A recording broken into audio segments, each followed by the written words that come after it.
At par हो सकता है, एट प्रीमियम हो सकता है, किंतु डिस्काउंट पे कभी भी नहीं करते क्योंकि कंपनी की वैल्यू खराब होती है। जितने अमाउंट रिसीव की उससे कम वापस देगी शेयर होल्डर्स को तो कंपनी की रेपुटेशन खराब होगी। इसलिए कंपनी कभी भी डिस्काउंट पर रिडेम्पशन नहीं करती है, केवल एट पार और एट प्रीमियम पर करती है।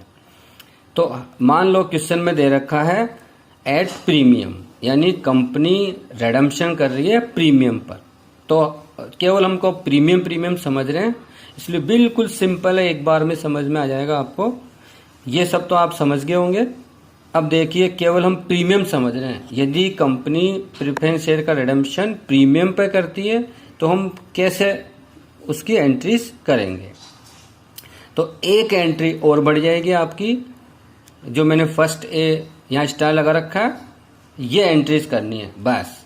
और सेम ट्रीटमेंट ये आप समझ ही गए, तो ये एक एंट्री और करनी है, उसको हम समझते हैं।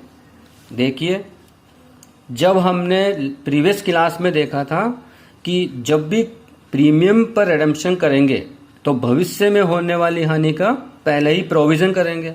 इट मीन्स हम जब कंपनी का रिडेम्पशन प्रेफरेंस शेयर का रिडेम्पशन प्रीमियम पर कर रहे हैं तो कंपनी को क्या हो रहा है, लॉस हो रहा है। इसको बोलते हैं हम कैपिटल लॉस। तो लॉस को हम उसका प्रोविजन कर रहे हैं, तो ये प्रोविजन की एंट्री हम पहले करेंगे यहां। देखिए हम देखते हैं प्रीमियम पर यदि कंपनी रिडेम्पशन कर रही है तो केवल हम प्रीमियम समझ रहे हैं कि प्रीमियम पर रिडेम्पशन कर रही है, तो केवल ये एक एंट्री और बढ़ जाएगी आपकी, उसको हम समझते हैं। तो प्रीवियस क्लास में हमने आपको बताया था कि जब भी कंपनी प्रीमियम पर रिडेम्पशन करेगी तो प्रोविजन की एंट्री पहले होगी, उसके बाद रिडेम्पशन होगा, क्योंकि यह प्रीमियम कंपनी के लिए कैपिटल लॉस है और लॉस को हम हमेशा डेबिट करते हैं और लॉस के लिए पहले से ही प्रोविजन बनाते हैं। तो देखिए प्रीमियम का प्रोविजन करने की क्या एंट्री होगी। तो सबसे पहले हम सिक्योरिटीज प्रीमियम को यूज करेंगे, क्योंकि सिक्योरिटीज प्रीमियम अकाउंट का यूज हम रिडेम्पशन में बिल्कुल भी नहीं कर सकते, इसलिए पहले हम सिक्योरिटीज प्रीमियम अकाउंट को यूज करेंगे, उसके बाद हम फ्री रिजर्व्स को यूज करेंगे। और आपने जब इश्यू ऑफ शेयर्स का चैप्टर पढ़ा था उसमें सेक्शन 52 में भी क्लियर दे रखा है। मैं आपको वापस रिपीट कर देता हूं। कंपनीज एक्ट 2013 की सेक्शन 52 उसके प्रोविजन में लिखा हुआ है कि शेयर इश्यू पर जो भी प्रीमियम कंपनी को प्राप्त होती है उसका हम क्या यूज करते हैं।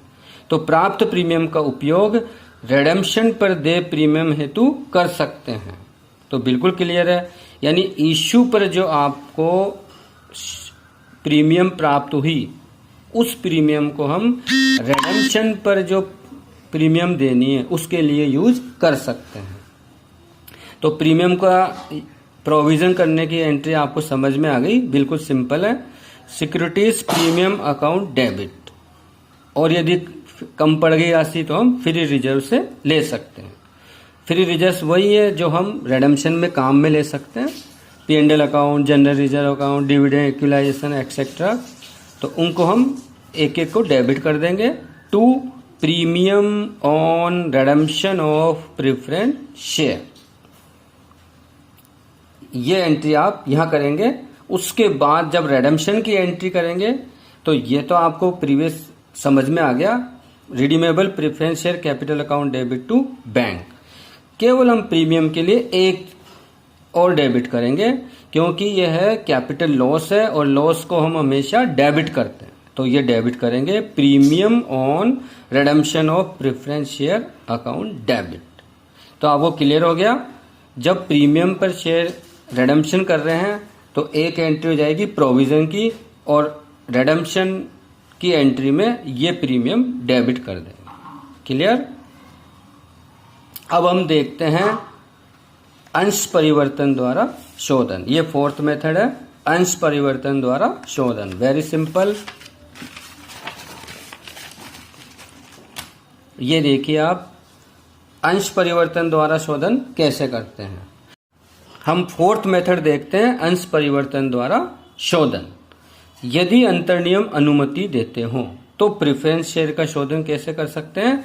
या तो इक्विटी शेयर दे सकते हैं या नए प्रेफरेंस शेयर में परिवर्तन करके कर सकते हैं। यानी कंपनी क्या कर रही है, जो एग्जिस्टिंग रिडीमेबल प्रेफरेंस शेयर है उनके बदले कंपनी इक्विटी शेयर दे रही है या नए प्रेफरेंस शेयर दे रही है। तो सिंपल है, ये एंट्रीज हम करते हैं। Redeemable preference share capital account debit to preference share holders और preference share holders account debit to जो हम दे रहे हैं, तो इक्विटी शेयर दे रहे हैं तो इक्विटी शेयर कैपिटल अकाउंट और नए प्रेफरेंस शेयर दे रहे हैं तो to new preference share capital account. Thank you.